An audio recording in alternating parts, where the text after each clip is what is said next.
नमस्कार दोस्तों, हमारे YouTube channel Guruji from school में आपका हार्दिक स्वागत है। हम क्लास 10th के सामाजिक विज्ञान विषय का 10th चैप्टर खनिज व ऊर्जा संसाधन के बारे में इस वीडियो में बात करने वाले हैं। तो आइए वीडियो शुरू करते हैं। खनिज व ऊर्जा संसाधन। अब बात करते हैं कि खनिज क्या होते हैं। तो भूमि को खोदकर निकाले गए भौतिक एवं रासायनिक गुणों वाले वे पदार्थ जो मानव के लिए उपयोगी होते हैं क्या कहलाते हैं? खनिज कहलाते हैं। यदि हम इनके निर्माण के बारे में बात करें तो जो खनिजों का निर्माण है उसमें भौतिक और जैविक कारकों का महत्वपूर्ण योगदान होता है। और इन्हीं निर्माण के आधार पर यदि हम खनिजों का प्रकार देखें तो ये दो प्रकार के होते हैं, अजैविक खनिज और जैविक खनिज। अजैविक खनिज का मतलब इनके निर्माण में अजैविक जो पदार्थ हैं उनका प्रयोग होता है और जैविक खनिजों के निर्माण में जैविक पदार्थों का उपयोग होता है। अजैविक खनिज कौन कौन से हैं? जैसे लोहा है, मैग्नीज है, अब्रक है, ये अजैविक पदार्थों से निर्मित होते हैं। और जैविक खनिज जैसे कोयला और प्राकृतिक जो तेल है, ये जो जैविक पदार्थ हैं ये काफ़ी समय पूर्व में यदि धरती में दब जाते हैं और वहाँ की भौतिक और रासायनिक परिवर्तनों के माध्यम से ये जैविक खनिज तैयार होते हैं। आगे हम बात करें भौतिक और रासायनिक गुणों के आधार पर खनिजों के प्रकार के बारे में, तो ये दो प्रकार के होते हैं, धात्विक खनिज और अधात्विक खनिज।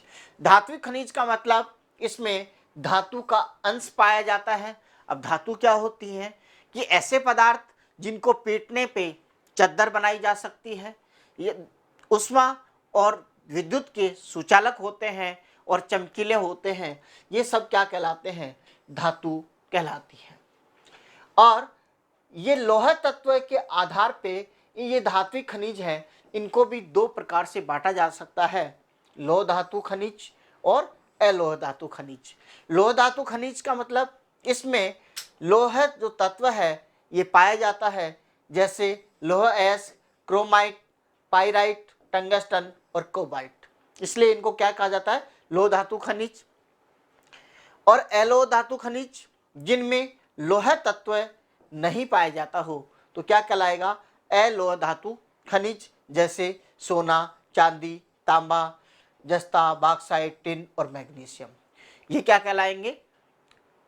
अलोह धातु खनिज। इसके बाद में हम बात करें अधात्विक खनिजों के बारे में, तो ऐसे खनिज जिनमें धातु का अंश नहीं हो क्या कहलाते हैं? अधात्विक खनिज कहलाते हैं। और अधात्विक खनिजों में ही ऊर्जा खनिज भी सम्मिलित किए जाते हैं। ऊर्जा खनिज क्या होते हैं? वे खनिज जिनसे हम ऊष्मा या ऊर्जा प्राप्त करते हैं ऊर्जा खनिज कहलाते हैं। अब ऊर्जा के आधार पर भी इन खनिजों को दो प्रकार से बांटा जा सकता है, ईंधन खनिज और अणुशक्ति खनिज। ईंधन खनिज का मतलब वे खनिज जो ईंधन के रूप में उपयोग किए जाते हैं, जैसे कोयला, पेट्रोलियम और प्राकृतिक गैस। और अणुशक्ति खनिज वे खनिज या वे ऊर्जा खनिज जिनसे आणविक ऊर्जा प्राप्त की जाती है, जैसे यूरेनियम, थोरियम, बेरिलियम और इल्मेनाइट। तो इस तरीके से हमने देखा धात्विक खनिज और अधात्विक खनिजों के बारे में और अधात्विक में ही ऊर्जा खनिजों के बारे में। आगे बात करते हैं भारत में पाए जाने वाले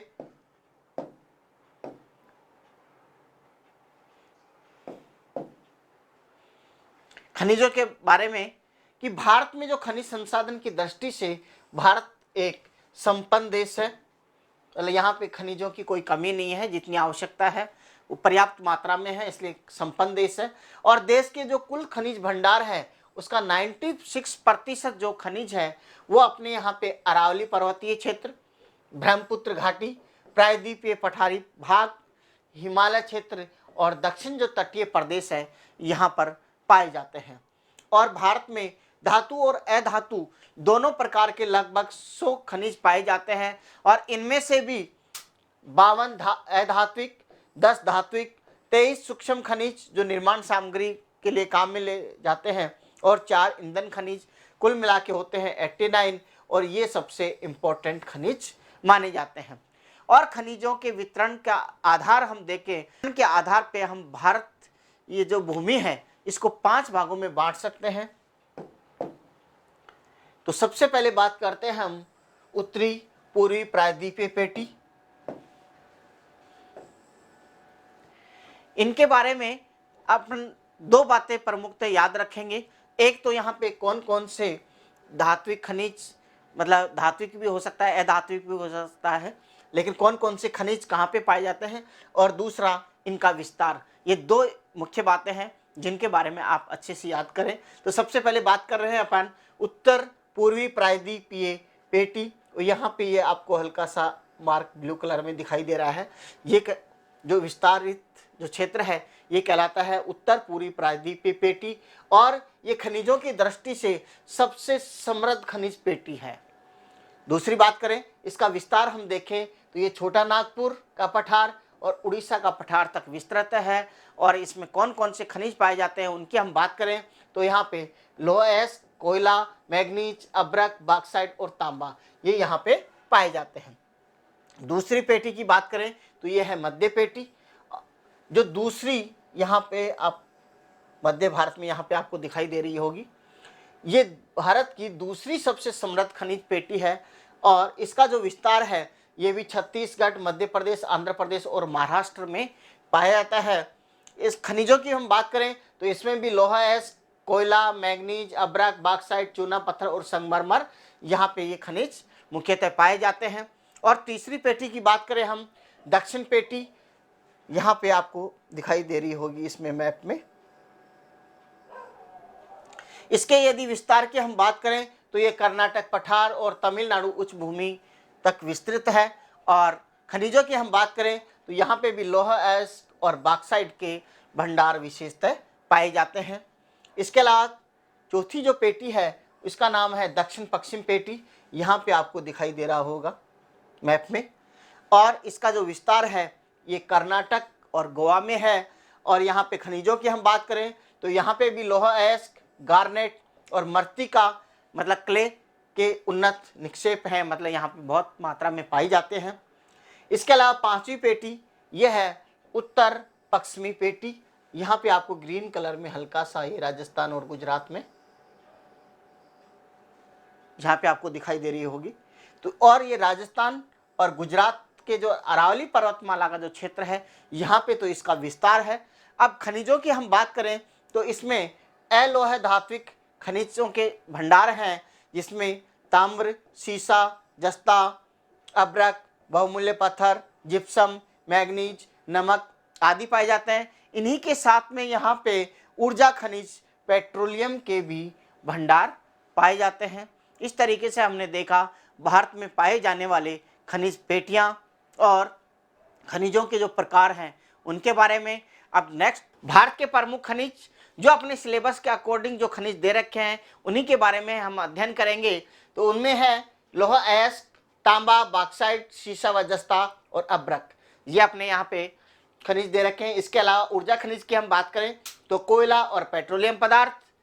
और परमाणु ऊर्जा खनिजों की हम बात करें तो यूरेनियम 238, यूरेनियम 235 और यूरेनियम 233। इसके अलावा प्लूटोनियम 239, थोरियम, बेरिलियम और जिरकन, इनके बारे में हम अध्ययन करने वाले हैं जो सिलेबस में दे रखे हैं। तो इस वीडियो में हम बात करने वाले हैं लौह अयस्क के बारे में।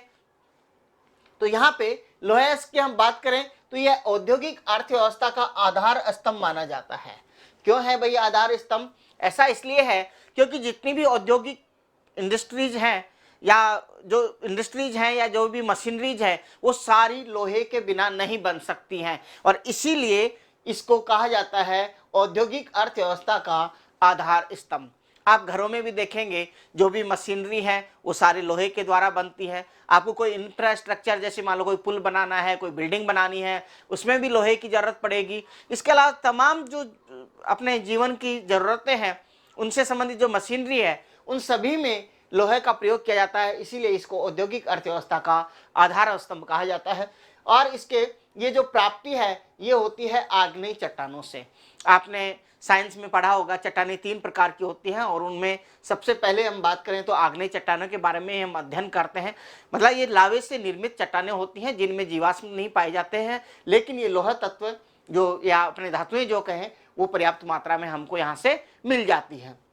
तो आग्नेय चट्टानों से ये लौह तत्व हमें प्राप्त होता है। और भंडार की दृष्टि से हम बात करें तो भारत विश्व में दूसरा स्थान रखता है और पहला स्थान रखता है रूस। ध्यान रखें, ये भंडार की दृष्टि से है, मतलब अपने यहाँ पे खनिजों के इतने भंडार हैं, लेकिन यदि हम प्रोडक्शन की बात करें, उत्पादन की बात करें, तो प्रथम स्थान पे आता है चाइना और भारत आता है तृतीय स्थान पे। और भारत के जो कुल भंडार हैं उनकी बात करें तो ये है 2300 करोड़ टन, और जो विश्व का लगभग 20% जो भंडार है वो भारत के पास में है। भारत में जो लौह अयस्क पाया जाता है 4 प्रकार के अपने यहाँ पे पाए जाते हैं, हालांकि इसके अलावा अन्य अयस्कों में भी पाया जाता है, लेकिन भारत में प्रमुखतः ये 4 ही पाए जाते हैं, जिसमें है मैग्नेटाइट, हेमेटाइट, लिमोनाइट और सिडेराइट। अब इसमें लौह तत्व की मात्रा की बात करें तो सर्वाधिक मात्रा में मैग्नेटाइट में पाया जाता है, जिसमें लौहांश की जो मात्रा होती है लोहे की वो 70 से 75% तक पाई जाती है।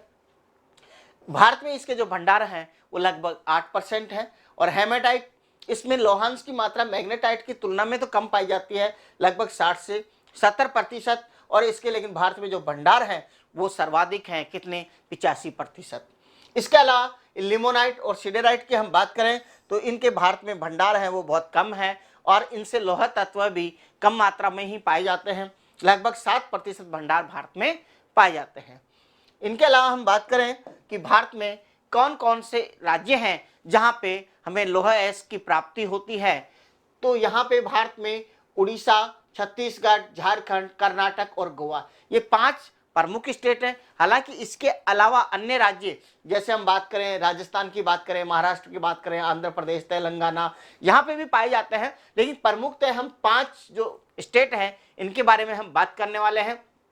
तो यहाँ पर लौह अयस्क जो पाया जाता है उसको मैं यदि मार्क करके बताऊं तो यहाँ पे एक बेल्ट पाया जाता है, इसके अलावा एक बेल्ट यहाँ पे, इसके अलावा बीच में भी यहाँ पे बात करें तो हल्का, जैसे तेलंगाना, आंध्र प्रदेश, हल्का सा राजस्थान में जयपुर, यहाँ पे भीलवाड़ा, उदयपुर के पास में, यहाँ पे भी लौह तत्व पाया जाता है। लेकिन जो बात करेंगे वो हम 5 स्टेट के बारे में बात करेंगे। तो उड़ीसा की हम बात करें तो उड़ीसा में हेमेटाइट प्रकार का लौह अयस्क पाया जाता है, छत्तीसगढ़ में हेमेटाइट प्रकार का लौह अयस्क पाया जाता है, झारखंड में हेमेटाइट के साथ में मैग्नेटाइट जो सबसे अच्छी मात्रा में जिसमें लौह की मात्रा होती है ये भी पाया जाता है, कर्नाटक में हेमेटाइट, और गोवा में लिमोनाइट और सिडेराइट जिनमें लौह तत्व की मात्रा कम पाई जाती है, ये पाए जाते हैं।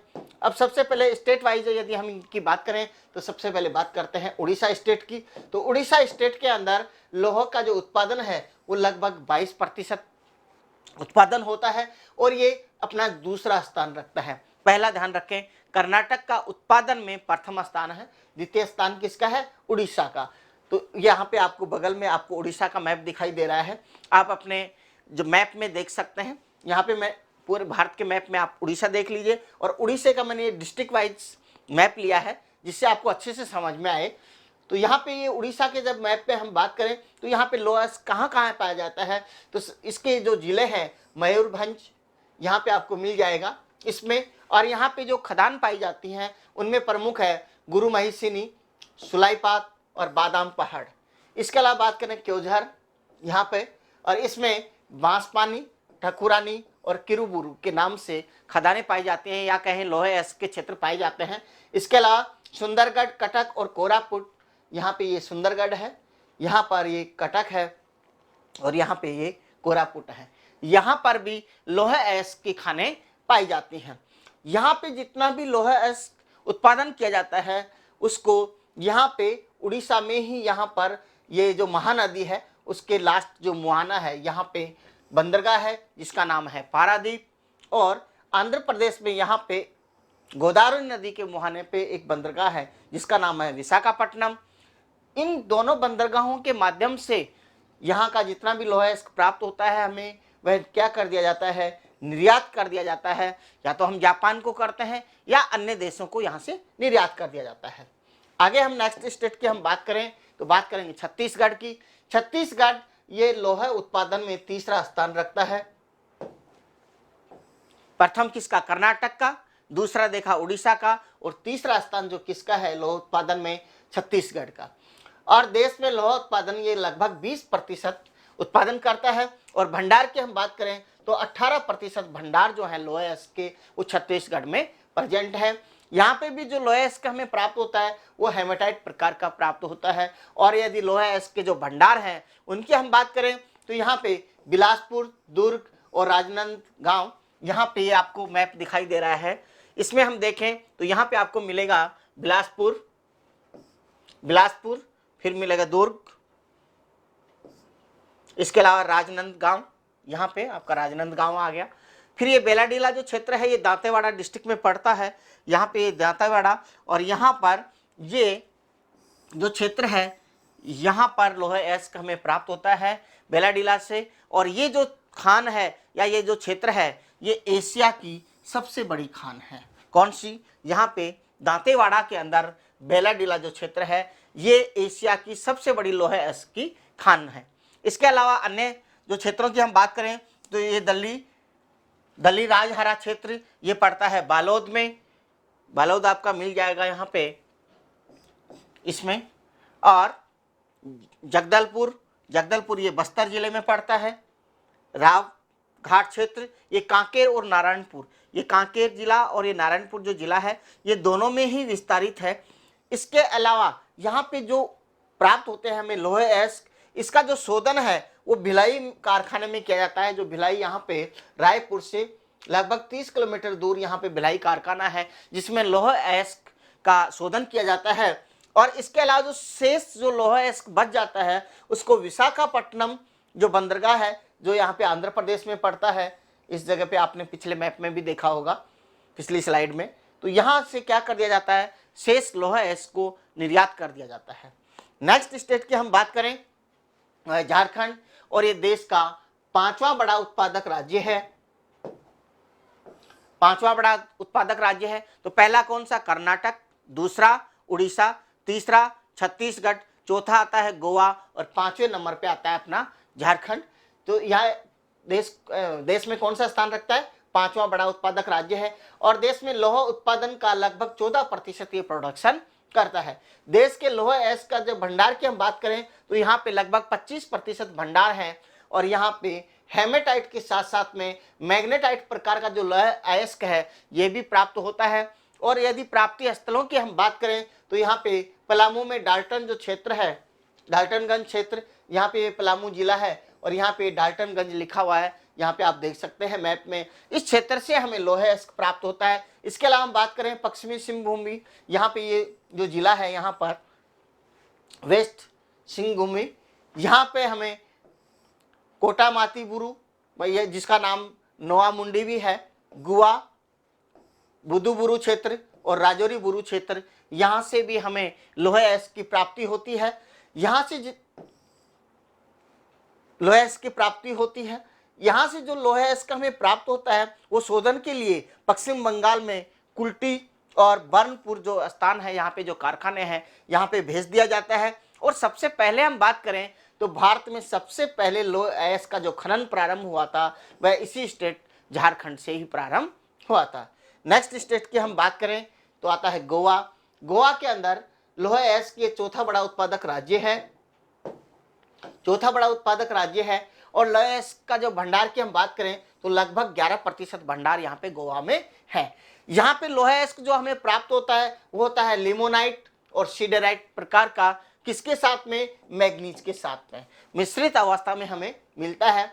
और यहाँ का जो लोहे अयस्क के भंडारों की हम बात करें तो यहाँ पे गोवा में पिरना, अदोलपेल, असनारा क्षेत्र है, श्री गोवा दलदल ये क्षेत्र पड़ता है, कुदनेम और सुरला क्षेत्र से, और तोलसिया दोगार वादो जो स्थल है यहाँ से हमें इन स्थानों से लोहे अयस्क की प्राप्ति होती है। ध्यान रखें यहाँ से जितना भी संपूर्ण जो लोहे अयस्क हमें प्राप्त होता है यहाँ पर एक बंदरगाह है जिसका नाम है मार्म गोवा। मार्म गोवा से हम विदेशों को यहाँ पे निर्यात कर दिया जाता है। तो इसका मतलब गोवा से जितने भी हमें लोहे अयस्क प्राप्त होता है भारत में कहीं शोधन नहीं किया जाता, संपूर्ण लोहे अयस्क को विदेशों को निर्यात कर दिया जाता है। फिर नेक्स्ट बात करें हम कर्नाटक स्टेट की, तो कर्नाटक स्टेट के अंदर जो लोहे अयस्क की भंडार की बात करें तो लगभग 25% यहाँ पे भंडार है। और उत्पादन की हम बात करें तो यहाँ पे लगभग 20% लोहा अयस्क का उत्पादन किया जाता है, जो भारत में प्रथम स्थान पे आता है। और यहाँ पे कर्नाटक में भी हेमेटाइट प्रकार का लोहा अयस्क के जो भंडार है। और यहाँ पे यदि क्षेत्रों की बात करें तो यहाँ पे धारवाड़, यहाँ पे आपको मिल जाएगा, ये यहाँ का जिला है धारवाड़, बेल्लारी, चित्रदुर्ग, इसके अलावा शिवमोगा, यहाँ पे तुमकुरु,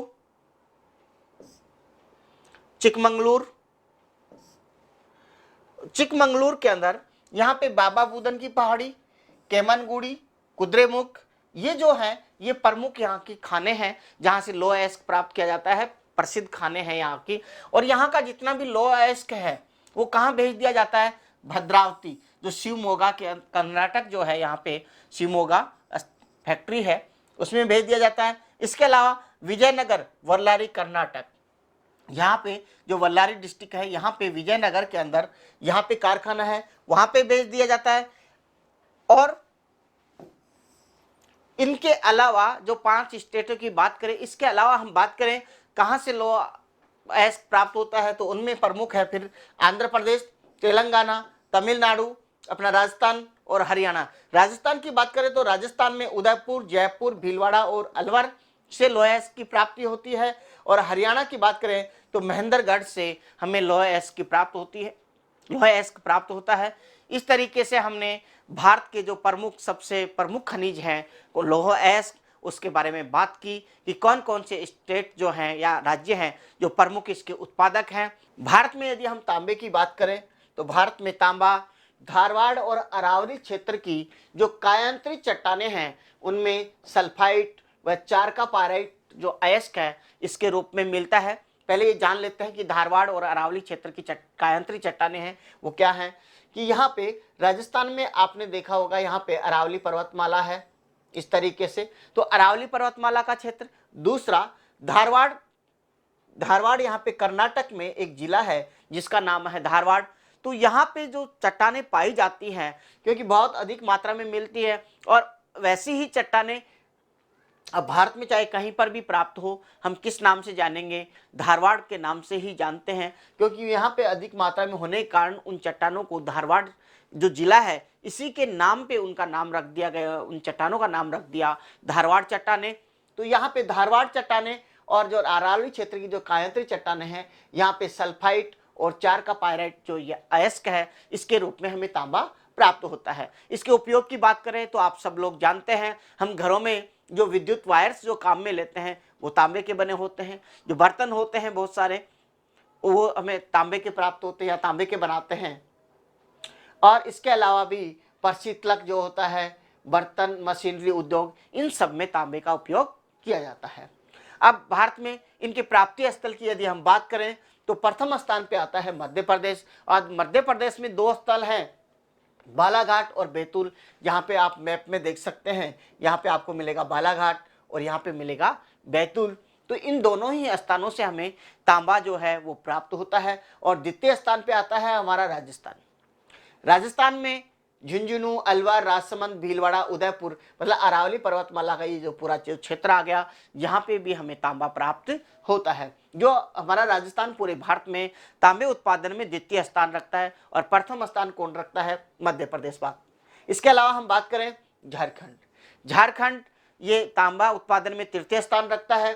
और यहाँ पे सिंहभूमि, हजारीबाग और पलामू, ये 3 जिले हैं यहाँ पे आप झारखंड में देख रहे होंगे। यहाँ पे पलामू, यहाँ पे हजारीबाग, यहाँ पे पूर्वी सिंहभूमि जो जिला है, यहाँ पर भी तांबे का उत्पादन किया जाता है। इसके अलावा हम बात करें तो आंध्र प्रदेश में यहाँ पे कर्नूल, गुंटूर और कर्नाटक का यहाँ पे जो चित्रदुर्ग है, यहाँ पे भी हमें तांबा उत्पादन यहाँ पे भी तांबा प्राप्त होता है। इसके अलावा हम खानों की यदि हम बात करें तो कोलियान खान जो है वो खेतड़ी जो झुंझुनू है यहाँ पे पाई जाती है। मधान जो खान है ये भी खेतड़ी झुंझुनू में पाई जाती है। और मौसबानी जो नाम से जो खान है ये पाई जाती है झारखंड के पूर्वी जो सिंहभूमि जिला है यहाँ पे। और राखा है ये जमशेदपुर जो झारखंड है यहाँ पे पाई जाती है। ये है प्रमुख खाने जहाँ पे तांबा उत्पादन किया जाता है। इसके अलावा हम बात करें शोधन की तो शोधन का जो अधिकार है वो एकमात्र कंपनी है जो सार्वजनिक क्षेत्र की है और ये है हिंदुस्तान कॉपर लिमिटेड। अपने खेतड़ी झुंझुनू में। सिर्फ इसी को अधिकार है कि ये तांबे का शोधन कर सकती है। और अपने भारत में जो उत्पादन है वो अपनी डिमांड के अधिक है और उत्पादन कम है, इसलिए हमें क्या करना पड़ता है, विदेशों से तांबे का आयात करना पड़ता है। आगे हम बात करें अपने राजस्थान में तांबा कहाँ कहाँ पे भंडार पाए जाते हैं, तो राजस्थान में हम बात करें तो अजमेर में हनोतिया और सेवर, यहाँ पे आप देख रहे होंगे ये राजस्थान में ये जो जिला है अजमेर, यहाँ पर हनोतिया और सेवर दो स्थान है जहाँ पे हमें तांबा प्राप्त होता है, मतलब यहाँ पे भंडार पाए गए हैं। इसके अलावा हम बात करें अलवर में भगोनी, भीलवाड़ा में पुरदरीबा, बनेड़ा, देवपुरा और देवतलाई जो क्षेत्र है यहाँ पे भी तांबे के भंडार हैं। चित्तौड़गढ़ में आकोला, वारी में, झुंझुनू में कोलिहान, बनवास, ढोलामास, चिचोली, टुंडा, अंकवाली, यहाँ पर भी तांबे के भंडार हैं। इसके अलावा हम बात करें राजसमंद में मजेरा, कारोली और गोपकुरा, और सिरोही में बात करें तो गोलिया, पिपेला, देरी और बसंतगढ़, और उदयपुर में अंजनी, बेदावल की पाल, चानी, नंदवेल और अकोद्रा।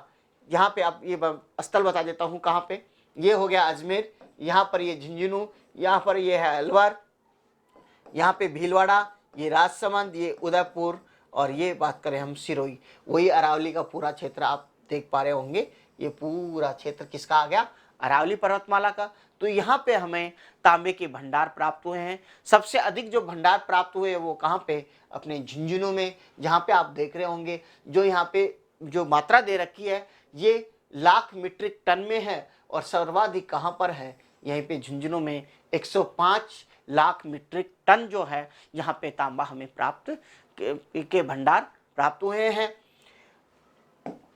इस तरीके से हमने देखा कि पूरे भारत में कहाँ कहाँ पे तांबा उत्पादन होता है, कहाँ कहाँ पे इसके भंडार हैं और कहाँ पे इसका शोधन किया जाता है।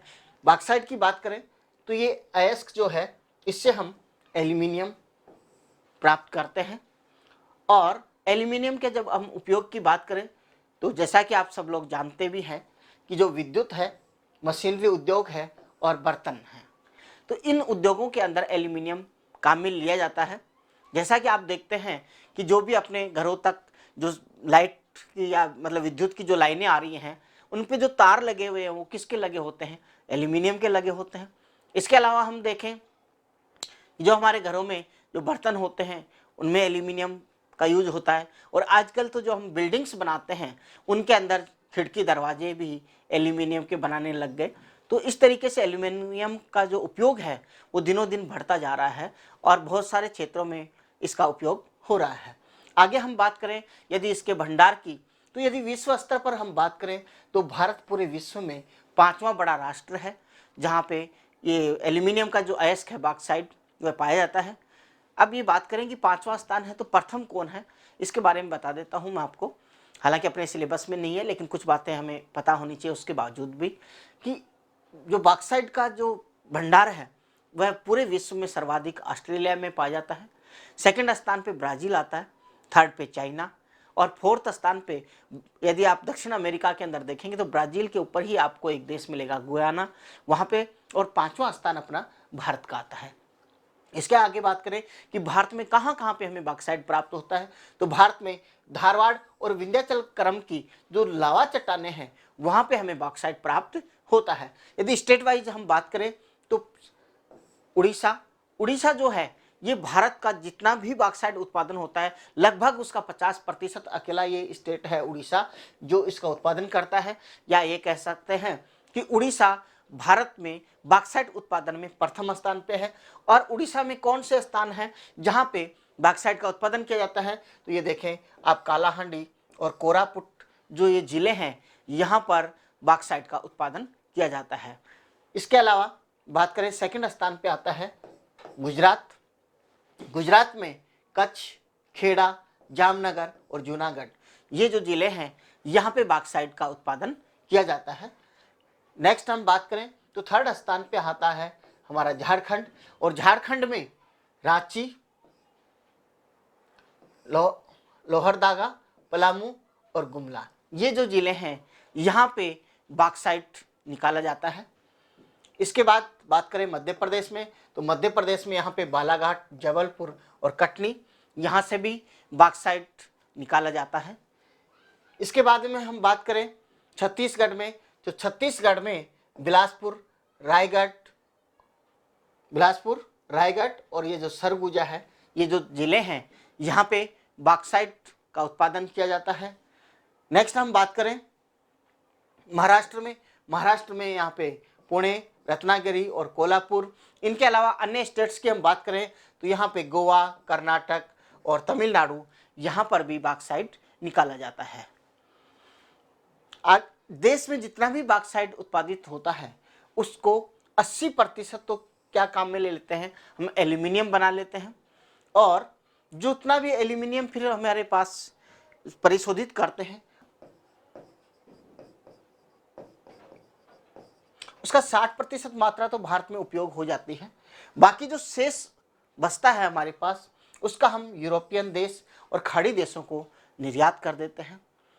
इस तरीके से हमने देखा कि भारत के कौन कौन से क्षेत्र हैं जहाँ पे बॉक्साइट जो है वो खदानों से प्राप्त किया जाता है और उसके द्वारा हम एल्यूमिनियम का जो निर्माण करते हैं उसका क्या उपयोग करते हैं। सीसा व जस्ता, सीसा और जो जस्ता है ये हमेशा मिश्रित अवस्था में ही पाया जाता है। कोई भी स्वतंत्र ऐसा नहीं कि कहीं पे सीसा निकलता हो कहीं पे जस्ता, यदि सीसा निकलता है तो जस्ता जरूर ही साथ साथ निकलेगा। तो सीसा और जस्ता ये हमेशा मिश्रित अवस्था में मिलते हैं। और कहाँ पे मिलते हैं, अपने यहाँ पे बात करें भारत में तो अरावली जो पर्वतमाला है उसकी अरावली पर्वतमाला की अवसादी या कहें परतदार जो चट्टाने हैं उसमें गैलेना के रूप में मिलता है, मतलब गैलेना इसका अयस्क है उसमें मिलता है। और इसके यदि उपयोग की बात करें तो जस्ते का उपयोग किया जाता है रसायनों में, शुष्क बैटरी जो आप सेल वगैरह जो मार्केट से खरीद के लाते हैं, जो अपन रेडियो वगैरह में यूज करते हैं या रिमोट कंट्रोल जो आपने देखे होंगे उनमें जो अपन छोटी जो बैटरी डालते हैं वो शुष्क बैटरी में। दूसरे आगे बात करें जंग रोधक कार्यों के लिए, जैसे अपन लोहे के एंगल्स के जो टावर बनते हैं उन एंगलों के ऊपर आपने देखा होगा एक चमकीली धातु का परत चढ़ी होती है, वो जस्ते की परत होती है। ऐसा इसलिए किया जाता है कि लोहा जंग खा जाता है, यदि जस्ते की परत चढ़ा देते हैं तो वह क्या होता है फिर जंग नहीं खाता, जिससे उसकी लाइफ जो हो जाती है वो लॉन्ग लाइफ हो जाता है। इसके अलावा शीशे की हम बात करें तो पीतल बनाने में, जस्ता भी पीतल बनाने में काम में लिया जाता है, ये भी बता देता हूँ। साथ ही सैन्य सामग्री का मतलब जैसे बुलेट्स वगैरह जो बनती है, जो गोलियां बनती हैं उनमें भी शीशा प्रयोग किया जाता है।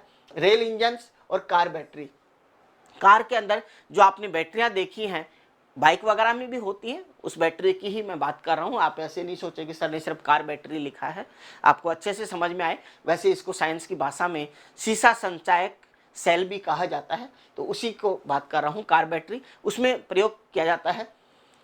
इसके आगे हम बात करें, अच्छा दूसरा, आप ये जो शीशा है आप ये नहीं सोचें कि आप घरों के अंदर जो दरवाजों में जो कांच लगाते हैं वो ये वाला ये कांच नहीं है, शीशा नहीं है, वो ये शीशा धातु है। वो कांच होता है जो मिट्टी से बनता है और ये धातु के रूप में निकलता है, बहुत हैवी होता है, जो इन बैटरियों वगैरह में इनमें यूज किया जाता है।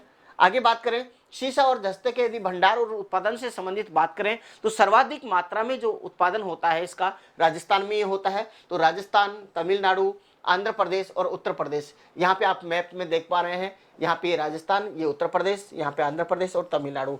यहाँ पे क्या किया जाता है, शीशा और जस्ते का उत्पादन किया जाता है।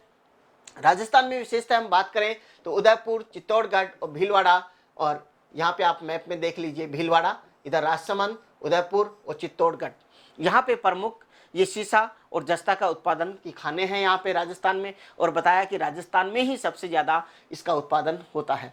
शीशे व जस्ते के शोधन के कार्य की बात करें तो सार्वजनिक क्षेत्र की कंपनी है हिंदुस्तान जिंक लिमिटेड, उसके द्वारा ये किया जाता है। इस तरीके से आपने देखा कि भारत में शीशा और जस्ते का कहाँ पे उत्पादन किया जाता है। भारत में अब्रक की बात करें तो अब्रक उत्पादन में जो भारत है विश्व में प्रथम स्थान रखता है। लगभग पूरे विश्व में 70 से 80% जो अब्रक है वो भारत में उत्पादन किया जाता है। और यहाँ पर अब्रक जो है वो दो प्रकार का उत्पादन होता है, एक तो मस्कोवाइट या कहे रूबी अब्रक, और दूसरा होता है बायोराइट या गुलाबी अब्रक। ये दो तरह के अब्रक हैं जो यहाँ पे अपने उत्पादन किया जाता है। अब्रक के यदि गुणों की हम बात करें तो ये उच्च ताप सहन कर सकता है। उच्च ताप। दूसरा, विद्युत का क्या होता है, ये कुचालक होता है। आपने कई बार यदि जो आयरन आपने ओपन किया होगा तो उसके अंदर जहाँ पे इलेक्ट्रिक जो उसका एलिमेंट होता है उसके दोनों तरफ आपने देखा होगा कि वहाँ पे कुछ चमकीली सी धातु ट्रांसपेरेंट होती है, वह दिखाई देती है, वही होता है अब्रक। तो ये विद्युत का, क्योंकि कुचालक होता है इसलिए इसका उपयोग किया जाता है। पत्राभिकरण का गुण दर्शाता है। पत्राभिकरण गुण का मतलब ये होता है बिल्कुल बारीक बारीक पत्रों के रूप में, परतों के रूप में ये होता है, और चमकीला खनिज है और देखने में बहुत ही चमकीला होता है। उपयोग की बात करें तो ये विद्युत कार्यों में, वायुयान उद्योग में, सैन्य साज जो सामान होते हैं उनमें इसका उपयोग किया जाता है। आगे बात करें, इसके भंडार जो है, आंध्र प्रदेश प्रथम स्थान पे आता है जो इसका भंडार है अब्रक का, उसकी दृष्टि से। और यहाँ पे नल्लौर, गुट्टूर और कुडप्पा, यहाँ पे आप देखेंगे, यहाँ पे ये कुडप्पा, नल्लौर और गुट्टूर, ये जो क्षेत्र है यहाँ पे अब्रक का बहुत अधिक मात्रा में उत्पादन किया जाता है। दूसरे स्थान पे अपना आता है राजस्थान, और राजस्थान में यहाँ पे भीलवाड़ा, अजमेर, उदयपुर और टोंक, यहाँ पे ये जयपुर, अजमेर, टोंक, उदयपुर और भीलवाड़ा, इन क्षेत्रों में अब्रक का उत्पादन किया जाता है। और राजस्थान में बात करें तो राजस्थान में भीलवाड़ा में सबसे ज्यादा इसका उत्पादन किया जाता है। तीसरे स्थान पे आता है झारखंड। झारखंड में हजारीबाग, कोडरमा, गिरिडीह, धनबाद, बोकारो और पलामू, ये जो जिले हैं यहाँ पे, ये पलामू, गिरिडीह, धनबाद, हजारीबाग, बोकारो, यहाँ पर इसका अब्रक का उत्पादन किया जाता है। बिहार की हम बात करें तो बिहार में औरंगाबाद, गया, नवादा और बेगूसराय, यहाँ पे बिहार में आप देख रहे हैं, यहाँ पर इन जो डिस्ट्रिक्ट्स हैं इनमें भी अब्रक का उत्पादन किया जाता है। आगे बात करें तमिलनाडु, तमिलनाडु में कोयम्बटूर, मदुरई में, और मध्य प्रदेश में बालाघाट और छिंदवाड़ा, यहाँ पे ये बालाघाट और छिंदवाड़ा, यहाँ पर भी अब्रक का उत्पादन किया जाता है। अब ये बात हुई अब्रक के बारे में। यदि अब जो खनिज हमने अध्ययन किया, पहले अध्ययन किया हमने लोहा का, फिर तांबे का अध्ययन किया, सीसा, जस्ते का किया, अब बात की हमने अब्रक की। ये जो खनिज हैं हमारे भारत में मूलतः जो अपने सिलेबस के अकॉर्डिंग है उनके बारे में अध्ययन कर लिया, लेकिन ऐसी बात नहीं है कि जो हमने अध्ययन किया वही खनिज हमारे भारत में पाए जाते हैं। इसके अलावा भी कई खनिज हैं जो हमारे भारत में प्रमुख रूप से पाए जाते हैं। उनमें हम बात करें तो जैसे चूना पत्थर, डोलामाइट, जिप्सम, ये जो और इनके अलावा जो धात्विक जो खनिज हैं इनके भी भंडार पाए जाते हैं। और भारत में इनमें से कई खनिज ऐसे हैं जो भारत उनके उत्पादन में क्या है, अग्रणी देश है। इस तरीके से हमारा ये जो खनिज जो थे उनके बारे में हमने अध्ययन किया। ऊर्जा खनिज, सबसे पहले हम बात करें कि ऊर्जा खनिज होते क्या हैं, तो वे खनिज जो हमें ऊष्मा देते हैं और एनर्जी देते हैं, तो वो खनिज क्या कहलाते हैं, ऊर्जा खनिज कहलाते हैं। इसके आगे हम बात करें कि किसी भी देश की यदि आपको औद्योगिक विकास चाहिए तो उसमें औद्योगिक विकास में क्या जरूरत पड़ती है, ऊर्जा की आवश्यकता होती है। और ये जो ऊर्जा है हम इन्हीं ऊर्जा खनिजों से प्राप्त करते हैं। अब ऊर्जा खनिज बात करें कि बनते कैसे हैं, तो इसके प्राकृतिक रूप से दो ही स्रोत हैं। कौन कौन से, एक तो जीवाश्म पदार्थ और दूसरा है परमाणु। इनके माध्यम से ही हमें ऊर्जा खनिज प्राप्त होते हैं, या कहें कि इन्हीं के द्वारा इनका निर्माण होता है। अब ऊर्जा प्राप्त कैसे कर सकते हैं या कहाँ कहाँ से हमें प्राप्त होती है, तो ऊर्जा को हम कोयला से, पेट्रोलियम से और प्राकृतिक गैस से प्राप्त कर सकते हैं। और इनके यदि उपयोग की बात करें तो इनका उपयोग जो है उद्योगों में होता है। ऊर्जा खनिजों का उपयोग यातायात के जो साधन चलते हैं उसमें किया जाता है, कृषि में किया जाता है, एग्रीकल्चर में भी। क्योंकि जैसे पानी कुएं से निकालने के लिए या बोरिंग से निकालने के लिए एनर्जी की ज़रूरत होती है, तो ऊर्जा का उपयोग यहाँ पे भी किया जाता है। इसके बाद में घरेलू उपयोग, घरेलू आजकल की जो जीवन शैली हो गई इसमें भी हम घरेलू उपयोग के अंदर भी इन ऊर्जा खनिजों का उपयोग करते हैं। जैसे आजकल आप रसोई गैस जो काम में लेते हैं LPG, वो भी क्या है, ऊर्जा खनिज ही है। जो इस तरीके से हम घरेलू उपयोग भी इनका करते हैं। आगे हम बात करें ऊर्जा खनिज कोयले के बारे में, तो सबसे पहले बात करते हैं कोयले की। विश्व स्तर पे यदि बात करें तो इसका उत्पादन जो है वो सर्वाधिक चीन में किया जाता है, और दूसरे स्थान पे उत्पादन में जो है वह है अमेरिका, और तृतीय स्थान पे कौन है उत्पादन में, भारत। भारत में सबसे पहले जो कोयला खनिज है उसका उत्पादन 1774 ईस्वी में पश्चिम बंगाल के रानीगंज में किया गया था। अब ये जो रानीगंज जहाँ से कोयला निकाला गया था, इस कोल फील्ड की यदि बात करें तो ये कहाँ तक विस्तार, इसका जो विस्तार है कहाँ कहाँ तक है, वीरभूमि, बंकुरा, पुरुलिया, धनबाद, झारखंड, यहाँ तक इसका विस्तार फैला हुआ है। और यदि कोयले के हम प्रकार की बात करें तो कार्बन के आधार पर इसमें जो उपस्थित कार्बन है उसकी मात्रा के अनुसार कोयले को 4 भागों में हम डिवाइड करते हैं। एक है एंथ्रेसाइट, जिसमें 80 से 90% तक कार्बन की मात्रा उपस्थित होती है और ये सबसे बेस्ट क्वालिटी का कोयला भी होता है। दूसरा है बिटुमिनस, जिसमें 40 से 80% तक की कार्बन की मात्रा होती है। तीसरा है लिग्नाइट, जिसमें 40 से 55% तक कार्बन की मात्रा होती है। और चौथा होता है पीट कोयला, जिसमें 40% से कम मात्रा में कार्बन पाया जाता है। अब थोड़े से इनके फॉर्मेशन की मैं बात कर लेता हूँ, इससे क्या है कि आपको इनको अच्छे से समझ में आ जाएंगे। सबसे पहले जैसे ही वनस्पति धरती में दबती है, अब यहाँ पे कम प्रेशर है, कम हीट है, तो सबसे पहले कौन सा कोयला बनता है, पीट कोयला बनता है। पीट कोयले पे जब अधिक हीट और प्रेशर पड़ता है तो यह पीट कोयला किस में बदल जाता है, लिग्नाइट कोयला में। लिग्नाइट कोयले पर भी यदि अधिक हीट और प्रेशर पड़ता है तो लिग्नाइट कोयला फिर किस में बदल जाता है, बिटुमिनस कोयला में। और बिटुमिनस कोयले पे जैसे ही अधिक हीट और प्रेशर पड़ता है तो यही कोयला किस में बदल जाता है, एंथ्रेसाइट कोयले में बदल जाता है। इस तरीके से जैसे जैसे समय गुजरता है वैसे वैसे कोयला यहाँ से पीट से लिग्नाइट, लिग्नाइट से बिटुमिनस और बिटुमिनस से एंथ्रेसाइट रूप में परिवर्तित होता जाता है। अब बात करें, जो क्वेश्चन पूछा जाता है एग्जाम में, ये पूछा जाता है कि सर्वाधिक मात्रा में कार्बन कौन से किस में उपस्थित होता है। तो आप इनको याद करने के लिए ऐसे याद कर सकते हैं, एंथ्रेसाइट ए से स्टार्ट होता है इंग्लिश वर्ड, बिटुमिनस बी से, लिग्नाइट एल से और पीट कोयला पी से। यदि हम अल्फाबेट देखते हैं तो ए सबसे पहले आएगा, उसके बाद में बी आएगा, उसके बाद में क्रम से देखें तो एल और एल के बाद में पी आएगा।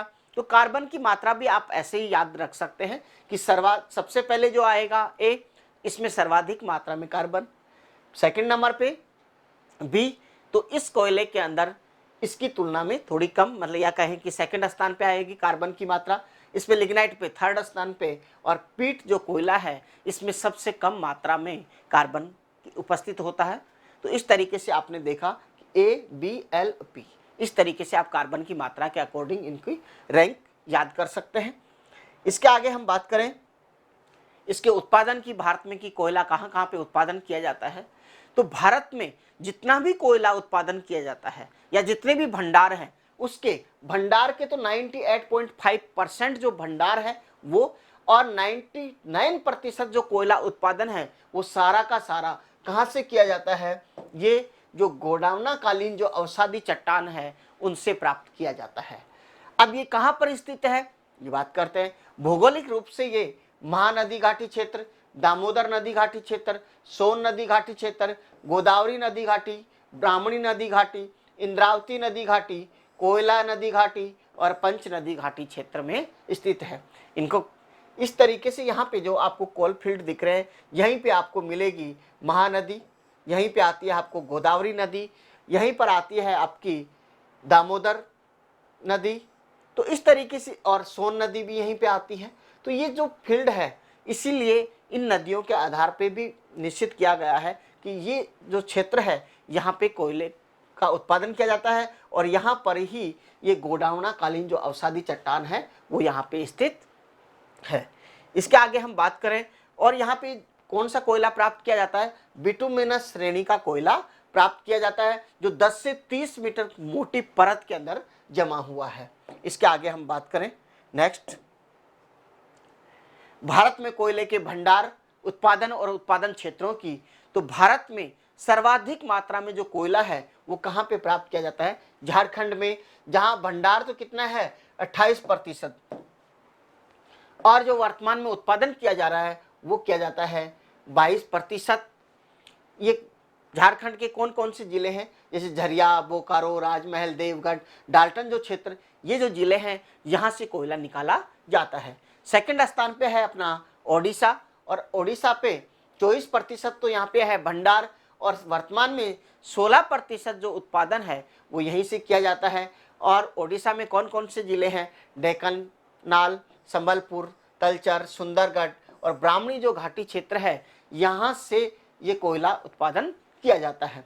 छत्तीसगढ़ की बात करें तो यहाँ पे भंडार की बात करें तो 16% भंडार है, और उत्पादन की बात करें तो 15% जो उत्पादन है वो यहाँ से किया जाता है। कहाँ से, कौन कौन से क्षेत्रों से? सरगुजा, बिलासपुर, रामगढ़, कोरबा और विश्रामपुर, इन क्षेत्रों से किया जाता है। पश्चिम बंगाल की बात करें तो पश्चिम बंगाल में जो भंडार हैं वो लगभग 11% हैं, और उनमें उत्पादन की दृष्टि से देखें तो 6% उत्पादन पश्चिम बंगाल से किया जाता है, जहाँ पे रानीगंज, वर्धमान, बकुंडा, पुरुलिया, वीरभूमि और दार्जिलिंग जो क्षेत्र है यहाँ से कोयले का उत्पादन किया जाता है। मध्य प्रदेश की बात करें तो यहाँ पे भंडार की दृष्टि से 8% भंडार उपस्थित है, और यहाँ पे उत्पादन जो हो रहा है, जो वर्तमान जो उत्पादन है उसका 13% मध्य प्रदेश करता है। यहाँ पे मध्य प्रदेश में शहडोल, छिंदवाड़ा, नरसिंहपुरा और बैतूल जो क्षेत्र है यहाँ से कोयला उत्पादन किया जाता है। इसके आगे हम बात करें तेलंगाना व आंध्र प्रदेश का, तो यहाँ पे 4% भंडार है उपस्थित है, और उत्पादन की बात करें तो 9% उत्पादन किया जाता है, जहाँ पे खम्माम, आदिलाबाद, वारंगल, सिंगरौली और करलालपल्ली जो क्षेत्र है यहाँ से कोयले का उत्पादन किया जाता है। फिर बात करें हम महाराष्ट्र की, तो महाराष्ट्र में 4% जो भंडार है वो उपस्थित है। इसके अलावा उत्पादन की हम बात करें तो 6% कोयला यहाँ पे उत्पादन किया जाता है। चंद्रपुर, यवतवाल और नागपुर जो क्षेत्र है यहाँ से कोयले का उत्पादन किया जाता है। अन्य राज्य जो हैं वो सब मिलकर 1.50% कोयले का उत्पादन कर भंडार है यहाँ पे, और उत्पादन की बात करें तो 6% उत्पादन करते हैं। ये इसमें कौन से आ जाएंगे? पूर्वी राज्य, जो असम के आसपास का जो एरिया है वो पूर्वी राज्य, और शेष भारत जहाँ पर भी हैं, जैसे जिसमें अपना राजस्थान भी आ जाता है, जम्मू कश्मीर भी आ जाता है, गुजरात, ये सारे मिलकर इतना ही कोयला उत्पादन करते हैं। एक और है टर्सरी कोयला। जो टर्सरी जो युग है, जैसे गोंडवाना जो समय की चट्टानें हैं, ठीक उसी तरीके से ये टर्सरी जो कोयला है टर्सरी युग का है, और ये ज़्यादा भंडार नहीं है, इसका सिर्फ 0.50% ही भंडार है, और उत्पादन वर्तमान में किया जाता है लगभग 7%। ये कहाँ पर है? ये है आसाम का माकुम नजीरा, राजस्थान में पलाना, कपूरडी, बरसिंगसर और तमिलनाडु में नवेली जो स्थान है यहाँ पर ये टर्सरी युग का जो कोयला है, ये लिग्नाइट प्रकार का कोयला है जो हमें प्राप्त होता है। आगे हम बात करें कि भारत में जो टर्सरी काल का जो कोयला है ये लिग्नाइट कोयला है, और ये 15 से 60 लाख वर्ष पूर्व निर्मित हुआ है। और ये जो लिग्नाइट कोयला पाया जाता है ये चूना पत्थर के साथ मिश्रित अवस्था में हमें प्राप्त होता है, और ये हमें आसाम, मेघालय, अरुणाचल प्रदेश, हिमाचल प्रदेश, नागालैंड और राजस्थान से प्राप्त होता है। और हम जब राजस्थान की हम बात करते हैं तो राजस्थान के और आगे विस्तार से बात करते हैं। राजस्थान में अपने को यहाँ से बाड़मेर से, बीकानेर और नागौर, इन जिलों से प्राप्त होता है। बाड़मेर की बात करें तो यहाँ पे कपूरडी, जालिपा, गिरल, गुंगा और शिव जो ये क्षेत्र हैं यहाँ से हमें लिग्नाइट प्रकार का कोयला प्राप्त होता है। बीकानेर की बात करें तो बरसिंगसर, पलाना, गुड्डा और बीटनोक, इन क्षेत्रों से हमें कोयला प्राप्त होता है। और यदि नागौर की बात करें तो यहाँ पे मेड़ता, कसनऊ, कुचेरा और मातासुक जो क्षेत्र हैं यहाँ से हमें लिग्नाइट प्रकार का कोयला प्राप्त होता है। यहाँ से जो राजस्थान से हम जितना भी कोयला निकालते हैं, इस कोयले का यहाँ पे क्या काम में लेते हैं? तापीय विद्युत जो संयंत्र है उनके द्वारा जब विद्युत तैयार की जाती है तो उनमें काम में लिया जाता है। तो इस तरीके से आपने देखा कि भारत में कोयला कहाँ कहाँ पे कौन कौन से क्षेत्रों से उत्पादन किया जाता है, और विशेषकर हमने राजस्थान के क्षेत्र में देखा तो इन क्षेत्रों में राजस्थान में कोयला उत्पादन किया जाता है। ध्यान रखें, राजस्थान में केवल लिग्नाइट प्रकार का कोयला उत्पादन किया जाता है।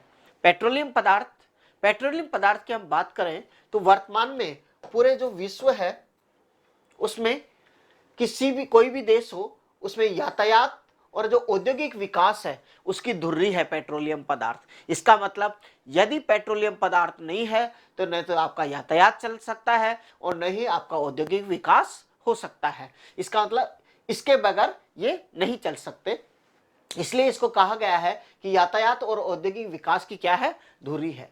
आगे बात करें कि भारत में पेट्रोलियम की बात करें तो भारत में पेट्रोलियम 17.2 लाख वर्ग किलोमीटर की जो अवसादी जो चट्टान है उस भागों में पाया जाता है। स्पंज के रूप में मिलता है, ये भांति मिलता है हमको। और इसके निर्माण की बात करें कि पेट्रोलियम पदार्थ का निर्माण कैसे होता है, तो वनस्पति या जो जीव होते हैं, मतलब वनस्पति और जीवों के सागरीय भागों में दबने और दबने के बाद वहां पे रासायनिक क्रिया होती है, तापीय क्रिया होती है।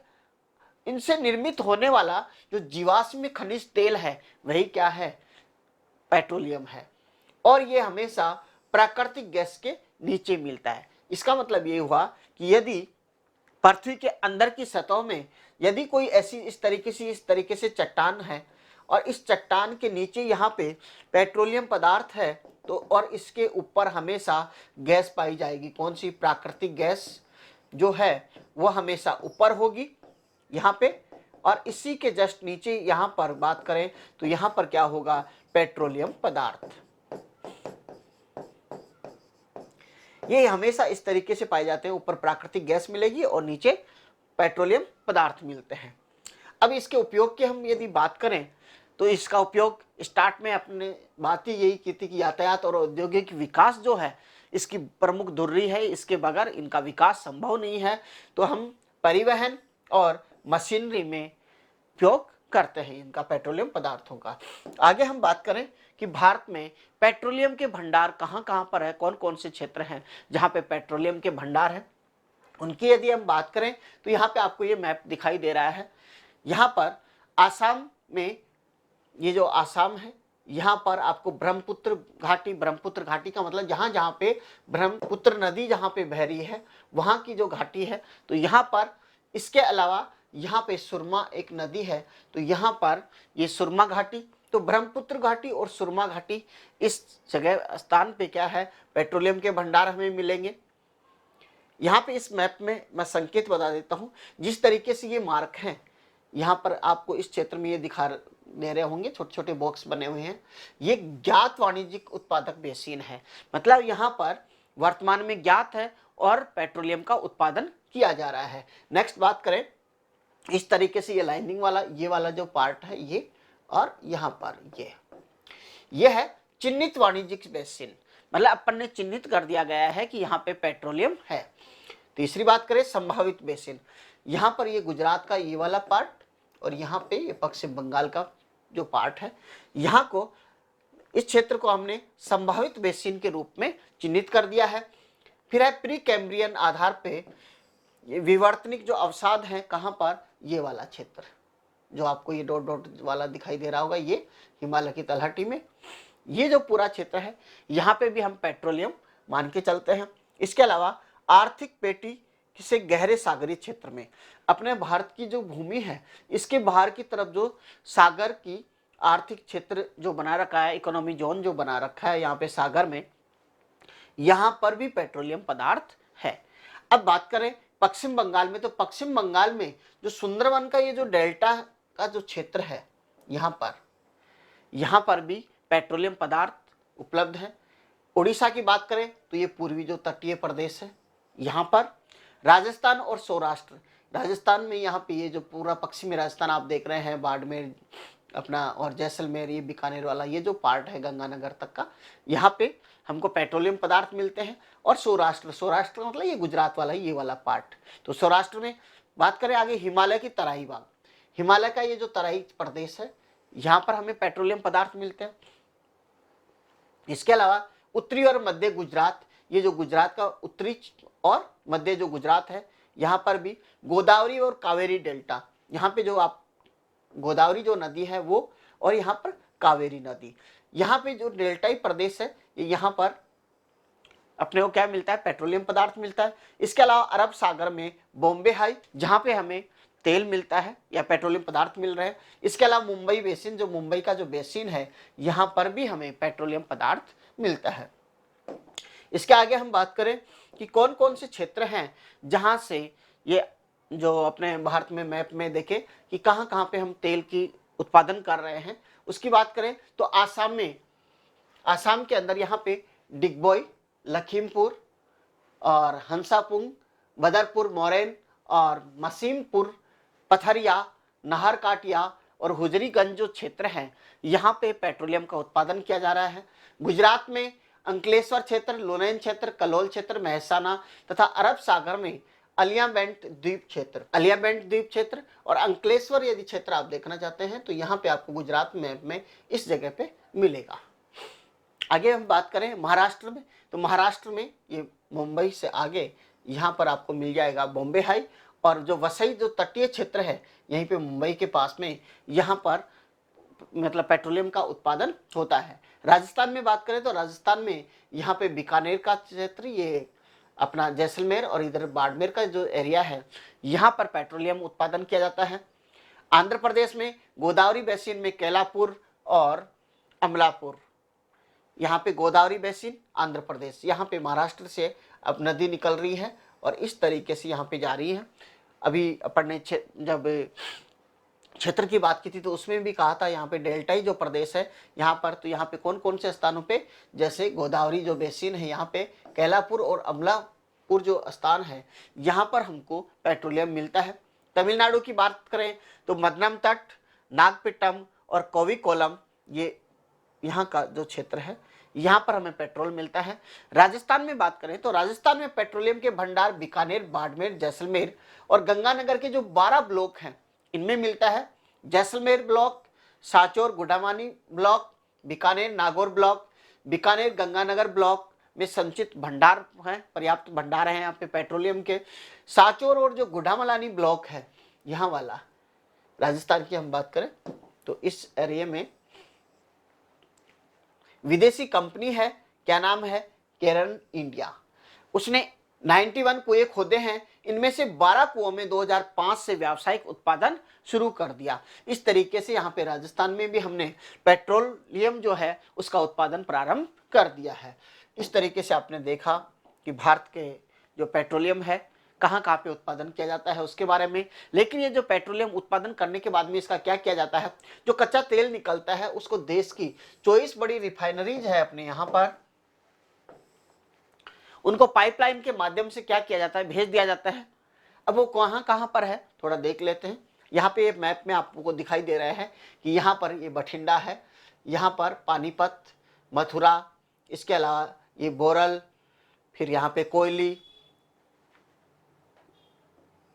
ये वाडीनार, और यहाँ पे गुजरात में ही आपको इधर यहाँ पे मिलेगा ये रिलायंस इंडस्ट्रीज जो है उसके, और यहाँ पे मुंबई में भारत पेट्रोलियम और अपना एसपी हिंदुस्तान पेट्रोलियम दोनों की रिफाइनरी है। यहाँ पे मंगलौर में, कोच्चि में, ये नरी मन्नम में, टापीपाका और चेन्नई में, यहाँ पे विजाग में, पारादीप, हल्दिया, बरौनी, और यहाँ पे आसाम और अरुणाचल में यहाँ पे जैसे ये डिगबोई है, ये गुवाहाटी आ गया। ये इस तरीके से यहाँ पे ये 24 जो रिफाइनरीज है ये लगी हुई है अपने यहाँ पे, और इसके माध्यम से इसको रिफाइन कर लिया जाता है। आगे बात करें हम प्राकृतिक गैस की, तो प्राकृतिक जो गैस है उसके जो भंडार मिलते हैं हमें तमिलनाडु, हिमाचल प्रदेश, पश्चिम बंगाल, राजस्थान, पंजाब, त्रिपुरा और अरुणाचल प्रदेश में, इन क्षेत्रों में हमें प्राकृतिक गैस के भंडार मिलते हैं।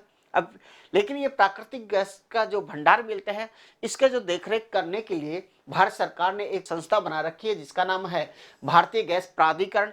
ये भारतीय जो गैस प्राधिकरण है ये प्राकृतिक गैस जो भी मिलती है उसका प्रबंधन करती है।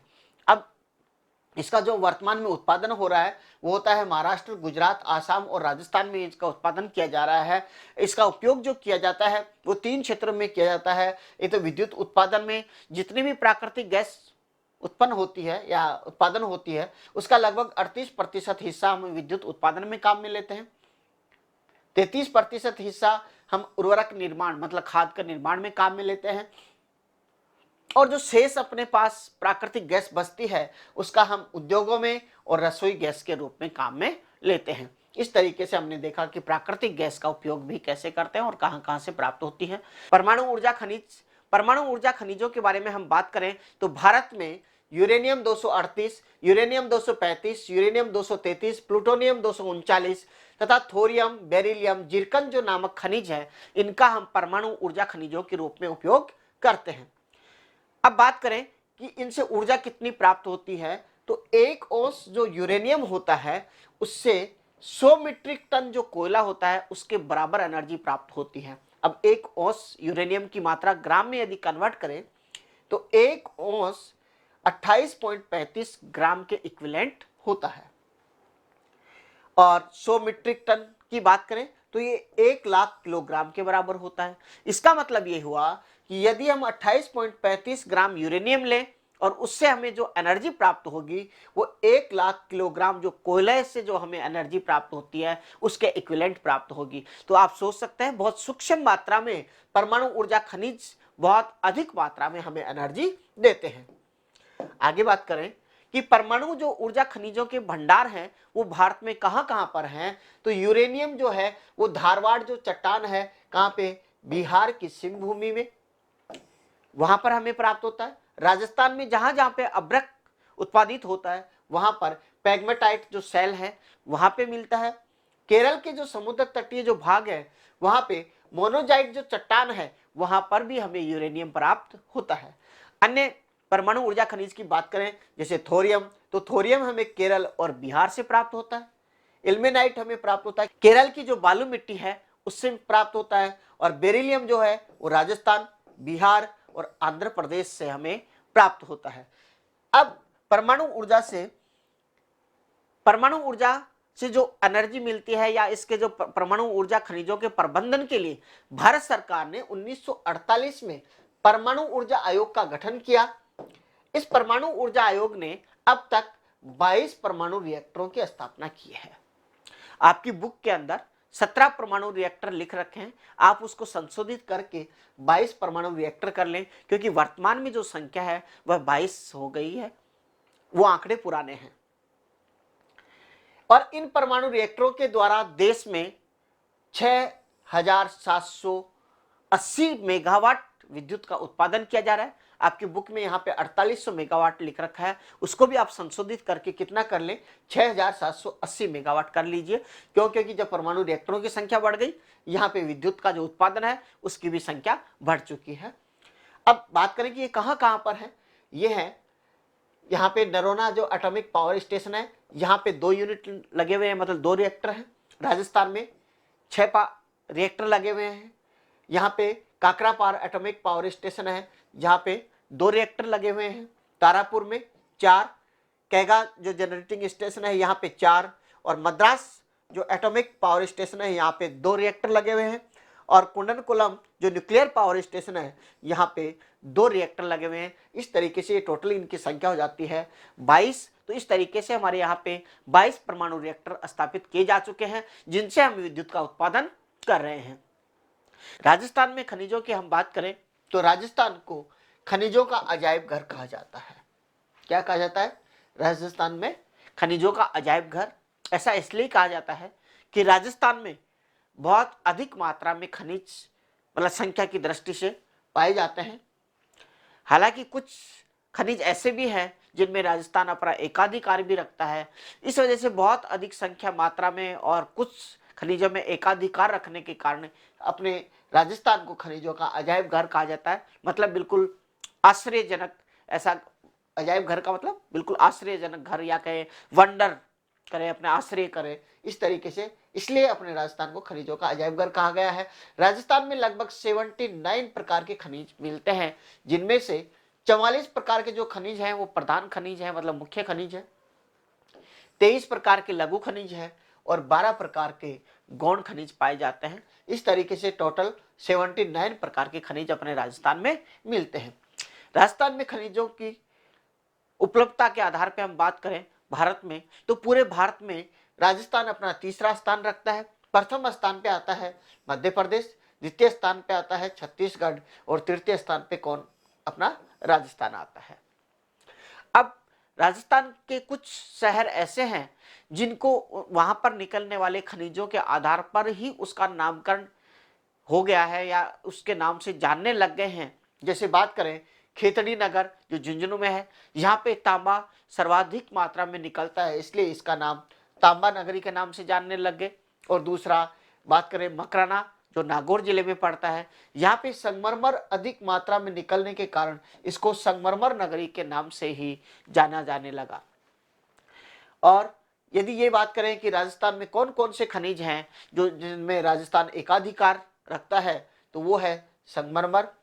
एकाधिकार का मतलब इनकी जो कुल उत्पादन है उसका 90% से अधिक मात्रा में अपने राजस्थान में उत्पादन होते हैं, इसलिए कहा जाता है कि राजस्थान का इन पे क्या है, एकाधिकार प्राप्त है। जिसमें संगमरमर, शीशा जस्ता, चांदी, wollastonite, fluorite, gypsum, asbestos, rock phosphate, tungsten और तांबड़ा, ये जो खनिज हैं ये ऐसे खनिज हैं जो राजस्थान में बहुत अधिक मात्रा में, मतलब 90% से भी अधिक इसका उत्पादन कहाँ किया जाता है, केवल और केवल राजस्थान में किया जाता है। इसलिए कहा है कि ये राजस्थान में क्या है, इन खनिजों के मामले में राजस्थान एकाधिकार रखता है। आगे बात करें कि राजस्थान के प्रमुख खनिजों के उत्पादक जो क्षेत्र है उनके बारे में, तो तांबे के सबसे पहले बात करें तो तांबा जो है राजस्थान में खोदरीबा अलवर, देवारी सलुम्बर उदयपुर, भीम रेलमगरा राजसमंद, बीरासर बीकानेर और खेतड़ी सिंगाना झुंझुनू, यहाँ पर तांबे का उत्पादन किया जाता है। यहाँ पे जो ब्रैकेट में मैंने कलर जो दिया है डिस्ट्रिक्ट को अलग, इसका मतलब यह है कि झुंझुनू जिले में सर्वाधिक मात्रा में तांबा उत्पादित किया जाता है। आगे बात करें शीशा दस्ता, तो शीशा दस्ता जावर और राजपुरा जो देवारी है जो उदयपुर में है, यहाँ पे सर्वाधिक मात्रा में इनका उत्पादन किया जाता है। इसके अलावा अन्य स्थान देखें तो रामपुरा आगूचा भीलवाड़ा और गुड्डा किशोरी दास अलवर में, यहाँ पर भी इसका उत्पादन किया जाता है। लोहे एस की हम बात करें तो मोरिजा बानोल जयपुर में, डाबला झुंझुनू में, नीमला और रायसेला दौसा में, नाथरा की जो पाल है और थोरहुंडेर उदयपुर जो है यहाँ पे है इसकी, और बांसवाड़ा और भीलवाड़ा यहाँ पर भी लोएस का उत्पादन किया जाता है। अन्य खनिज की बात करें टंगस्टन की, और टंगस्टन के मामले में तो अपना राजस्थान का जो नागौर का जो डेगाना है बहुत ही प्रसिद्ध है। तो डेगाना जो भाकरी है यहाँ पर टंगस्टन का उत्पादन किया जाता है। इसके अलावा अजमेर, पाली और सिरोही में भी कुछ मात्रा में टंगस्टन का उत्पादन होता है। आगे बात करें रॉक फॉस्फेट, तो रॉक फॉस्फेट दक्खन कोटड़ा और झामर कोटड़ा जो ये दोनों ही खाने का है उदयपुर में है, या जो क्षेत्र है उदयपुर में है। तो यहाँ पर इसके अलावा बिरमानिया, जैसलमेर, सीकर, जयपुर और पाली, यहाँ पे भी रॉक फॉस्फेट का उत्पादन किया जाता है। नेक्स्ट खनिज की हम बात करें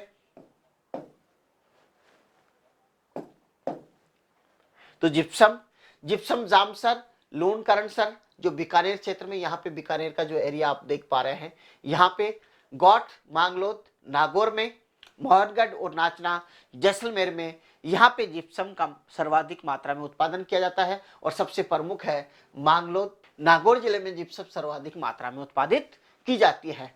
नेक्स्ट खनिज की बात करें अब्रक, और अब्रक में भीलवाड़ा सर्वाधिक मात्रा में यहाँ पे उत्पादन किया जाता है। इसके अलावा अजमेर, टोंक, जयपुर, सीकर, यहाँ पे भी अब्रक का उत्पादन किया जाता है। यहाँ पे मैप में आप देख सकते हैं, यहाँ पे आपको ये भीलवाड़ा नजर आएगा। भीलवाड़ा के अलावा यहाँ पे ये अजमेर है, यहाँ पे ये सीकर, जयपुर, यहाँ पर इस एरिया में यहाँ पे अब्रक का उत्पादन किया जाता है। और सर्वाधिक मात्रा में कहाँ किया जाता है, भीलवाड़ा में। नेक्स्ट बात करें तांबड़ा, तांबड़ा राजमहल और कल्याण खान है जो टोंक में जो प्रसिद्ध क्षेत्र है, और सर्वाधिक मात्रा में यही टोंक जिले के अंदर ही तांबड़े का उत्पादन किया जाता है। सरवाड़ और खरहा खारी जो अजमेर में है, महुआ और बागेश्वर ये सीकर में, और इसके अलावा भीलवाड़ा में भी तांबड़ा है इसका उत्पादन किया जाता है। आगे बात करें कोयला, कोयला पलाना, गुड्डा, बरसिंगसर, रानेडी, हाडला जो बीकानेर में, यहाँ पे बीकानेर का जो एरिया आपको दिखाई दे रहा है, यहाँ पे इस जिले में सर्वाधिक मात्रा में उत्पादन किया जाता है। इसके अलावा कपूरडी, जालीपा, गिरल जो बाड़मेर में तथा मेड़ता, नागौर में भी इसका उत्पादन किया जाता है। पेट्रोलियम पदार्थों की हम बात करें तो गुड्डामालानी, बाड़मेर और जैसलमेर में पेट्रोलियम पदार्थों का उत्पादन किया जाता है। और प्राकृतिक गैस की बात करें तो शाहगढ़, तन्नौट, मनिहारी टिब्बा, चिमने वाला घोटाड़ू और गमने वाला, ये सब जैसलमेर में है। यहाँ पे गैस, प्राकृतिक गैस का उत्पादन किया जाता है। और बागे वाला जो बीकानेर का जो क्षेत्र है, यहाँ पे भी प्राकृतिक गैस का उत्पादन किया जाता है। इस तरीके से आपने देखा कि राजस्थान के जो प्रमुख खनिज हैं वो कहाँ कहाँ पे, कौन कौन से खनिजों का उत्पादन किया जाता है, राजस्थान में कुल कितने प्रकार के खनिजों का उत्पादन किया जाता है, कौन कौन से खनिज हैं जिनके बारे में राजस्थान को एकाधिकार प्राप्त है। यदि ये वीडियो आपको अच्छा लगता है तो लाइक एंड शेयर करें, हमारे चैनल को सब्सक्राइब करें। Thank you for watching.